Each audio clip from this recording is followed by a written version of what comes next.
야곱과 씨름하시는 하나님이라는 제목으로 함께 말씀을 나누겠습니다. 보면 정말 우리 사람은 참 변하지 않는 것 같아요. 사람 변하는 거는 정말 쉽지 않은 것 같습니다. 어려서부터 한번 고정된 그 습관, 성격, 그 성품 이런 것들은 참 고치기가 어려운 것 같아요. 그래서 이런 속담도 있지 않습니까? 3살 버릇 몇 살까지 가요? 80까지 간다. 사람은 고쳐 쓰는 게 아니다, 뭐 이런 심한 말도 있고요.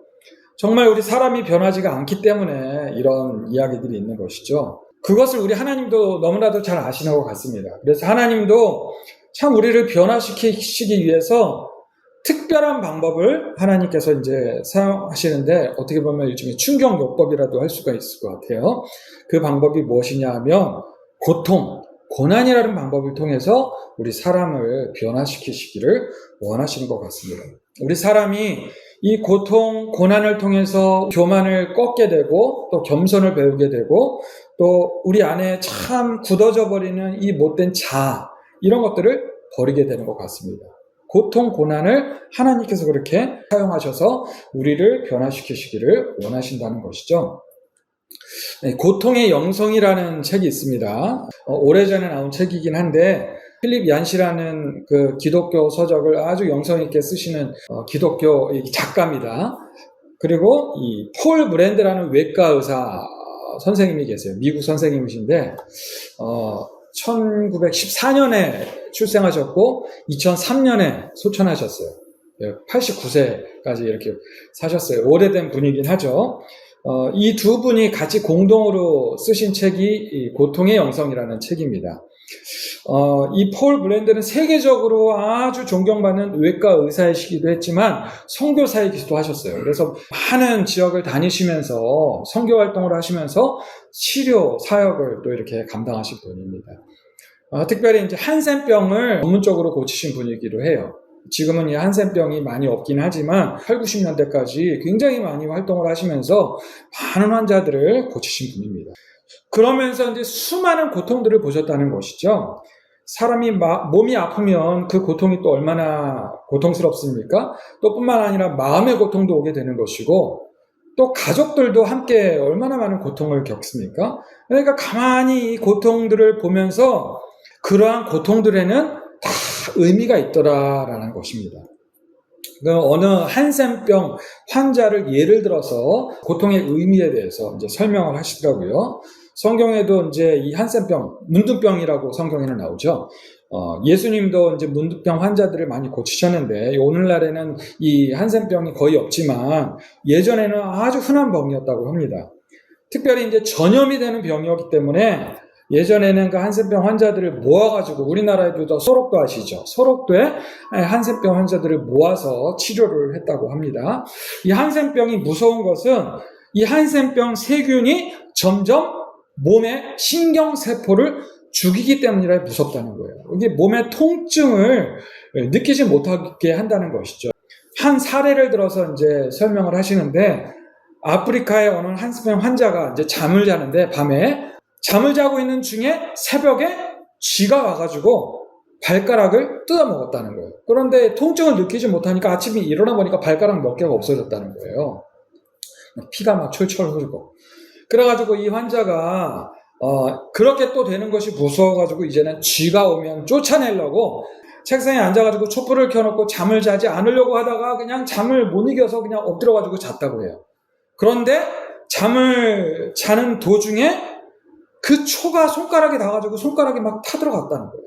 그런데 이 통증을 못 느끼니까 새벽에 보니까 그냥 손가락들이 난리가 난 거예요. 타가지고.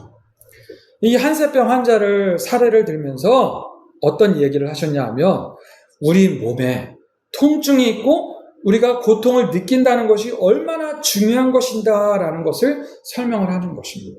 그렇게 우리 몸에 고통을 느끼고 통증이 있다는 것은 우리 몸에 문제가 생겼다는 것을 알려주는 창조주 하나님의 방향, 지시등이다라고 설명을 하시는 것이었습니다. 여러분, 정말 그렇지 않습니까? 우리 인간의 삶에 이렇게 고통이 있고 고난이 있다는 것은 지금 내가 향하고 있는 그 인생의 방향이 잘못되고 있다라는 것을 알려주시는 지시등이라는 것입니다. 그래서 고통과 고난이 우리의 삶에 있어서 나쁜 것만은 아니라는 것입니다. 하나님께서 우리 인생에게 고통과 고난을 주신 이유가 바로 거기에 있다는 것이죠. 하나님께서 지금 이 야곱에게 고통과 고난을 주시는 이유도 바로 여기에 있다는 것입니다. 우리가 지난주에 야곱의 사닥다리라는 제목의 말씀을 가지고 함께 나눴는데, 야곱이 이제 형 에서의 복수를 피해서 외삼촌이 있는 하란으로 도망가죠. 두려움에 떨면서 도망친 그날 밤, 돌베개를 베고서 광야에서 잠을 자고 있는 야곱에게 하나님께서 사닥다리 꿈을 통해서 찾아오셨다라는 말씀을 나눴습니다.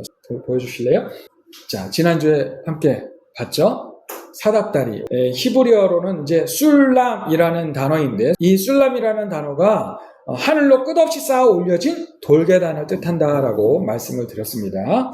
이 사닥다리 꿈을 통해서 야곱이 어디에 있든지 하나님은 야곱에게 그 자리에서 말씀하고 계시다는 거예요. 그리고 야곱은 어느 곳에 있든지 하나님께로 갈 수 있는 이 술람의 통로가 있다는 것을 이 야곱의 꿈을 통해서 알려주셨다는 것이죠. 그러한 술람의 사닥다리는 바로 여기에도 있는 것이고 우리 가운데도 있다는 것입니다. 말씀하시는 예수 그리스도께서 우리에게 이 성경을 통해서 우리에게 말씀하시는 것이고, 우리는 예수 그리스도의 이름을 부르면서 예수 그리스도의 이름을 의지하여서 우리가 기도함으로 하나님 앞에 나아갈 수 있다는 것이죠. 그래서 이 야곱의 사닥다리는 바로 2000년 후에 오시는 예수 그리스도를 뜻한다라고 함께 말씀을 나눴습니다. 자, 그런데 하나님께서 그렇게 이 야곱을 찾아오셨지만 역시 사람은 변하지가 않죠. 이후로의 야곱의 이 삶을 보면 야곱은 여전히 누군가의 뒤꿈치를 잡는 사람이었고 누군가를 속이는 자였고 여전히 세상의 물질, 명예, 권세를 쫓는 세상의 복을 추구하는 사람이었다는 것입니다. 제가 이 말씀을 준비하면서 이제 한 가지 궁금한 부분이 생겼어요. 뭐냐 하면 이제 베델에서 이 사닥다리 꿈을 꾸는 이때 야곱이 나이가 몇 살이었을까 궁금해졌어요. 몇 살이었을 것 같아요? 그래서 제가 이 성경 앞뒤 문맥을 통해 가지고 한번 계산을 해봤어요. 물론 AI의 도움을 받기도 했지만 계산을 해봤더니 이때가 77세였다는 거예요. 예, 들어보셨어요? 알고 계셨나? 자, 이 야곱의 나이가 꽤 되었다는 것입니다. 이 당시에는 이 아브라함도 175살을 살았잖아요. 이삭도 180살을 살고 죽습니다. 이 야곱도 나중에는 이제 147세를 살고 죽어요. 이 당시의 신체의 이 몸이나 환경이나 요즘 시대하고는 좀 많이 달랐던 것 같아요. 그래서 그 야곱의 나이가 요즘 시대로 따지면 한 중년쯤 되지 않았을까 합니다. 그러니까 여하튼 이 야곱이 70년을 넘게 살았다는 것은 야곱이 그만큼 인생 경험이 어느 정도는 많이 쌓였다는 것을 뜻하는 것이죠. 하나님께서 그렇게 만나 주셨음에도 불구하고 야곱은 여전히 그 본성이 쉽게 변하지가 않았다는 것입니다. 야곱은 이제 외삼촌 라반의 집에 가서 얹혀 살면서 속고 속이기도 하면서 그 20년을 고생하면서 이 야곱이 살았다는 것입니다. 자, 외삼촌 라반에게 속아가지고 첫째 아내인 레아를 위해서 7년을 삽니다. 그리고 또 라헬을 얻기 위해서 또 7년을 살죠. 그러면서 또 6년은 거의 이 라반에게 사기당하듯이 이 품삯을 받으면서 노예처럼 일했다는 내용이 나옵니다. 그러니까 이 20년을 이 야곱이 얼마나 고생하면서 외삼촌 라반에 얹혀 살면서 얼마나 고생하면서 고통 가운데 살았을까요? 그렇게 20년을 고생하면서 살다가 이 야곱이 이제 고향이 그려지는 것이었습니다. 그래서 야곱이 다시금 하나님을 찾습니다. 하나님께서 이 야곱에게 나타나셔서 다시 한번 꿈에 고향으로 이제 돌아가라라고 이제 야곱에게 말씀하십니다. 자, 이 야곱이 하나님께서 이제 명령하시잖아요. 고향으로 돌아가라. 그러면은 어떻게 하면 좋을 것 같아요? 20년을 그렇게 라반에게 외삼촌에게 그래도 섬기면서 살았으니까 그냥 솔직하게 하나님께서 꿈에 나타나셔가지고 이제 고향으로 돌아가라고 하십니다. 말하면 되었을 텐데 이 야곱이 또 이 라반을 외삼촌을 속일 생각을 하는 거예요. 그래서 외삼촌 몰래 아내들과 모의를 합니다. 그러면서 이 라반 도주를 하는 것입니다. 야곱과 그 자신의 딸들이 탈출한 도망간 것을 이 외삼촌 라반이 뒤늦게 알게 되죠. 그러면서 어떻게 해요? 분노하면서 이제 쫓아가죠. 그런데 하나님께서 개입하십니다. 하나님께서 이번에는 라반의 꿈에 나타나셔가지고 내가 이 야곱 보낸 거니까 야곱을 그냥 놔주다라고 명령하십니다. 그래서 라반이 이제 야곱을 쫓아가서 따지기는 하지만 하나님께서 그렇게까지 말씀하셨으니까 그냥 이 야곱을 보내줄 수밖에 없죠. 그렇게 외삼촌 집을 도망해서 나오는 것이 이제 창세기 31장까지의 장면입니다. 자, 그렇게 하나님의 도우심으로 외삼촌으로부터 탈출한 야곱이 이제 약복강 강가에 이르게 되는 것이죠. 아까 보여줬던 지도 다시 한번 보여주세요. 자, 이 하단에서 지금 이렇게 약복강 앞에까지 이제 온 겁니다. 자, 여기서 이제 이 야곱이 또 다른 위기에 직면을 하는 것이죠. 그것은 20년 동안이나 칼을 갈고 동생을 오기를 기다리고 있던 형 에서의 복수였죠. 야곱은 에서에게 먼저 사신을 보냅니다. 사신을 보내서 형, 내가 다시 돌아갈 테니까 나에게 은혜를 베풀어 달라고 용서를 구하면서 말을 전합니다. 에서의 반응이 어땠을까요? 에서가 400명의 무장한 종을 이끌고 야곱을 만나러 오겠다고 사신을 통해서 전달한 겁니다. 이 야곱이 이 사신의 말을 듣고서 어땠을까요? 야곱이 두려움이 몰려왔다는 거죠. 400명의 종들을, 무장한 종들을 끌고 지금 오고 있다는 이야기를 듣고서 이 야곱이 어마어마한 두려움에 빠져들게 된 것이죠. 자, 그래서 이 야곱이 또 이때 어떻게 합니까? 또 잔꾀를 부리는 거예요.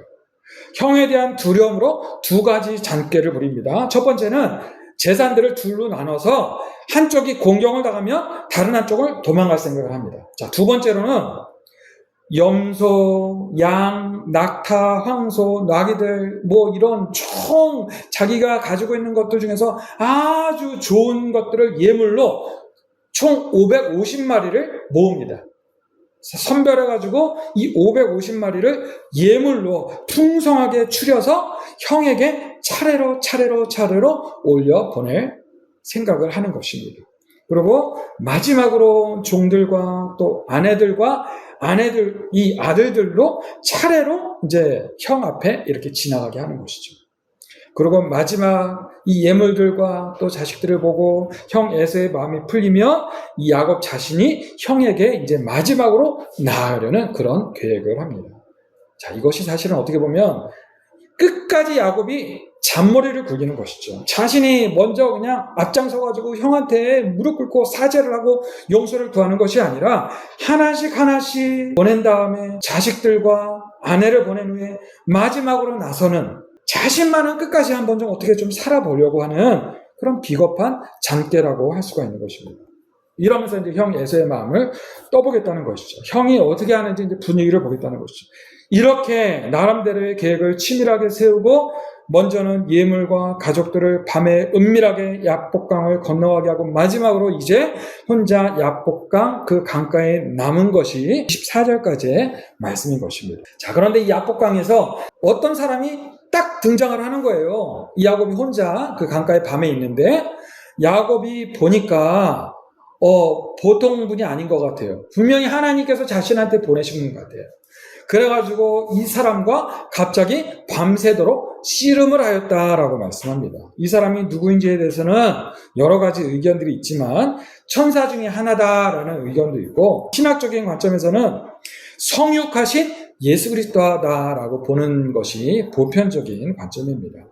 자, 홀로 약복강에 남은 야곱이 갑자기 등장한 어떤 사람, 바로 성육신하신 하나님이셨습니다.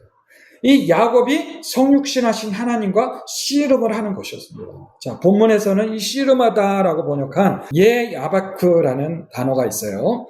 이 예아베크라는 단어가 사실은 이 구약성경이 창세기 32장에만 등장하는 유일하게 등장하는 아주 특이한 단어입니다. 이 단어의 특징이 있는데 이 예아베크는 먼지, 티끌을 뜻하는 아바크라는 단어와 껴안다라는 하바크가 합성된 아주 희귀한 동사라는 거예요.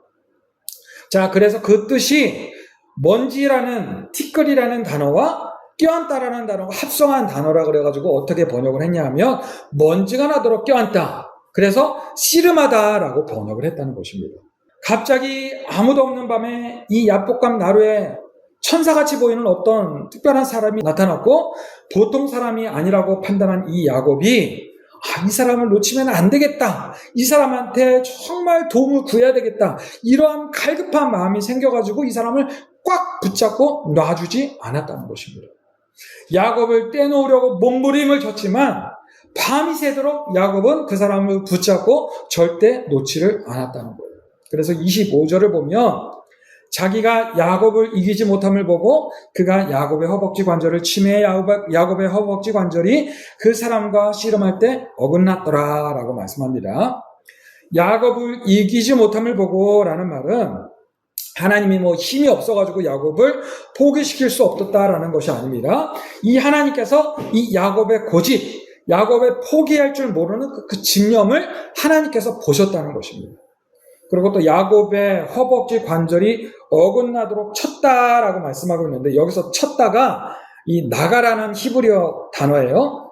강하게 쳤다라는 것이 아니라 터치하다, 손대다라는 의미입니다.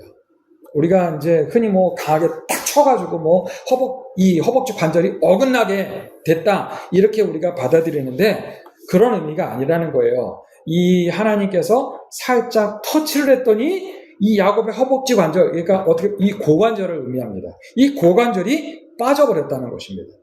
그러니까 여기서 이제 하나님 창조주의 권능을 상징하는 단어가 바로 이 나가, 치다라는 단어라고 할 수가 있는 것입니다. 자, 이 야곱의 고관절이 빠져버렸어요. 어깨뼈 빠져보셨어요?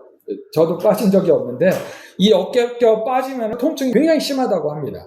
이 고관절이 빠졌다는 것은 굉장한 통증이 야곱에게 찾아왔다는 거예요. 자, 얼마나 큰 통증이 있었을까요? 그럼에도 불구하고 야곱이 이 사람을 놓치지 않았다는 것입니다. 지금 야곱과 씨름하는 것, 그리고 야곱의 고관절을 빼뜨린 것, 이 모두가 하나님께서 야곱을 지금 고통, 고난을 통해서 테스트하고 있다는 것입니다. 이 야곱이 지금 얼마나 힘들었겠습니까? 현실적으로는 형 에서를 만나면 어떻게 될지, 지금 400명의 무장한 종들을 데리고 오고 있다는데 그 400명의 종들과 함께 11명의 아들들, 그리고 이 우리 아내들을 다 죽이고 이 야곱까지 죽이려고 달려들지 모르는 상황이라는 것이죠. 그리고 마침 하나님께서 보내신 이 사람의 도움을 받지 않으면 안 될 것 같은 상황인 거예요. 밤이 새도록 꼭 붙잡고 있는데 지금 허벅지 관절까지 빠졌어요. 몸도 힘들고 마음도 힘들고 지금 통증까지 있으니까 이 모든 상황이 얼마나 비참하고 고통스러웠을까요? 자, 하나님께서 지금 이러한 야곱을 지켜보고 계시는 것입니다. 자, 26절에서 말씀합니다. 26절에서 이렇게 말씀하죠. 그가 이르되 날이 새려하니 나로 가게 하라. 이제 새벽이 오고 있으니까 나로 가게 하라 라고 이 사람이 말씀하고 있는 거예요. 자, 이 말씀에서 어떤 주석에서는 이렇게 해석을 합니다. 날이 밝아서 이제 하나님의 거룩한 신적인 형상을 보면 야곱에게 죽음이 올 수 있으니까 그것을 막기 위해서 하나님이 떠나려고 했다는 것입니다. 그 근거가 이제 출애굽기 33장에 보면 시내산에서 모세가 십계명을 받잖아요. 그러면서 모세에게 하나님께서 뭐라고 말씀하셨냐 하면 내 얼굴을 보면 그 영광의 빛으로 인하여서 사람들이 죽을 수도 있겠으니까 사람들이 나한테 다가오지 못하도록 막아라 라고 명령을 하십니다. 그래서 이 출애굽기 33장을 통해서 하나님의 그 영광으로 인해서 사람들이 그 영광의 빛을 보면 죽을 수도 있다라고 이야기를 하는 것입니다. 그렇기 때문에 지금 이 날이 밝아가지고 이 하나님의 그 영광스러운 형상을 보면 야곱이 죽을 수도 있기 때문에 날이 이르기 전에 나로 가게 하라라고 말씀하고 있다는 거예요. 자, 그러자 야곱이 이렇게 말씀합니다. 당신이 내게 축복하지 아니하면 가게 하지 아니하겠나이다. 이 말씀은 하나님께서 나에게 은혜를 베푸지 않으시면, 하나님께서 나를 돕지 않으시면, 하나님의 도우심이 없으면 나는 절대로 살 수가 없다라는 강력한 믿음의 고백이다라는 것이죠. 지금까지 모든 인생의 고통과 고난과 아픔 속에서 나오는 이 야곱의 진실한 신앙 고백이었다는 것입니다. 자, 지금 이 야곱이 나이가 97살이에요. 이제서야 야곱이 고백하는 것입니다. 하나님의 은혜가 아니면 나는 절대로 살아갈 수 없는 인생이에요. 하나님, 저와 제발 우리 가족에게 은혜를 베풀어 주시옵소서. 이미 이전에도 하나님께서 많은 약속을 해주셨지만 제가 그 약속들을 온전히 믿지 못하였습니다. 하나님 용서해 주세요. 저는 지금까지 내 힘과 의지와 잔꾀로 살아왔습니다. 사람들을 슬쩍슬쩍 속이면서 살아왔던 야곱의 인생이었습니다. 이제는 제가 하나님의 은혜만을 구하겠습니다. 라고 지금 야곱이 고백하고 있는 것입니다. 그것을 27절과 28절에서 우리가 더욱 자세히 알 수가 있는데 우리 27절, 28절을 같이 한번 읽겠습니다. 27절, 28절 시작. 그 사람이 그에게 이르되 내 이름이 무엇이냐? 그가 이르되 야곱이니이다. 그가 이르되 내 이름을 다시는 야곱이라 부를 것이 아니요 이스라엘이라 부를 것이니 이는 내가 하나님과 및 사람들과 겨루어 이겼음이니라. 자, 하나님께서 이 야곱에게 묻습니다. 내 이름이 무엇이냐? 몰라서 묻는 게 아닙니다. 요한복음 21장에서 예수님께서 디베랴 호숫가에서 베드로에게 3번 묻지 않습니까? 베드로야, 시몬아, 네가 나를 사랑하느냐? 몰라서 물으시는 게 아니에요. 한 번 더 확인해 보고 싶어서 물으시는 것이죠. 어떻게 스스로를 잘 돌아보고 깨닫고 있는지를 확인하고 싶어서 물으시는 것이죠. 자, 지금도 야곱에게 물으시는 것입니다. 스스로 돌아보면서 자신의 모습을 솔직하게 입술로 고백하시도록 물으시는 것입니다. 그러자 야곱이 대답합니다. 저는 야곱입니다. 여러분, 야곱의 뜻이 뭐라고 했습니까? 깃발꿈치를 잡은 자, 속이는 자라는 뜻이라고 했습니다. 야곱이 스스로 이제는 고백하는 것입니다. 그리고 회개하는 것입니다. 하나님, 그렇습니다. 저는 지금까지 사람들의 뒤꿈치를 잡고 사람들을 속이는 자였습니다. 하나님을 의지하기보다는 내 자신의 장대만을 믿고 누군가를 늘 비교하면서 세상 부경화를 꿈꾸면서 그저 그렇게 살아왔던, 그렇게 그를 이를 위해서 형을 속이고 아버지를 속이고 외삼촌을 속이고 그렇게 누군가를 속이면서 살아온 야곱이 바로 저였습니다. 이렇게 솔직하게 고백하면서 회개하고 있는 것입니다. 자, 여러분, 우리도 이렇게 이러한 고백, 이러한 회개가 꼭 필요한 줄을 여러분 믿으시길 바랍니다. 우리의 삶에 있어서 나 자신의 삶을 돌아보면서 우리가 하나님 앞에 회개하는, 고백하는 시간이 여러분 꼭 필요한 것입니다. 그런 솔직한 회개를 통해서 우리 하나님께서 반드시 응답하시는 줄을 믿으시는 자, 여러분들이 되시길 바랍니다. 자, 그렇게 회개하는 야곱에게 하나님께서 말씀하십니다. 그래, 내가 지금까지는 야곱으로 살아왔지만 이제는 다시는 야곱이라 부를 것이 아니라 이스라엘이라 부를 것이다. 왜냐하면 네가 하나님과 사람들과 겨루어 이겼기 때문이다. 자, 지금 야곱과 씨름한 사람이 누구인지를 지금 스스로 밝히시는 것이죠. 네가 지금 하나님과 씨름해서 이긴 것이다. 그래서 하나님께서 야곱의 이름을 이스라엘로 바꿔주셨다는 거예요. 이스라엘. 지금까지는 형을 속이고 아버지를 속이고 누군가를 늘 속이면서 어떻게든 스스로 꾀를 부리면서 잘 살아오려고 수단 방법을 가리지 않고 자신의 힘을 믿고 꾀를 믿으면서 살아온 야곱이지만 이제는 스스로 회개하고 하나님의 은혜를 구하는 야곱에게 이스라엘이라는 구속사적인 이름, 장차 세계 역사에 진짜 한 획을 긋게 되는 한 민족의 이름을 야곱에게 새롭게 주시는 것입니다. 자, 이스라엘이라는 단어를 묵상하는 것이 또 굉장히 중요한데 이 부분은 우리가 다음 주에 계속해서 나누도록 하겠습니다. 자, 오늘 말씀을 정리하면, 자, 제가 서두에 이제 고통의 영성이라는 책에 대해서 말씀드리면서 고통과 고난은 인생의 방향이 틀렸다는 것을 우리에게 알려주는 지시등의 의미가 있다라고 말씀을 드렸습니다. 자, 그 고통과 고난을 누가 우리의 인생의 방향을 경고하시면서 알려주시는 것입니까? 그 고통과 고난을 통해서 하나님께서 우리에게 경고하시고 알려주시는 것입니다. 하나님께서 야곱뿐만 아니라 저와 여러분과 같은 우리 하나님의 사람들에게도 이 고통과 고난을 통해서 하나님께서 어떤 길로 가야 하는 길을 우리에게 알려주시는 것입니다.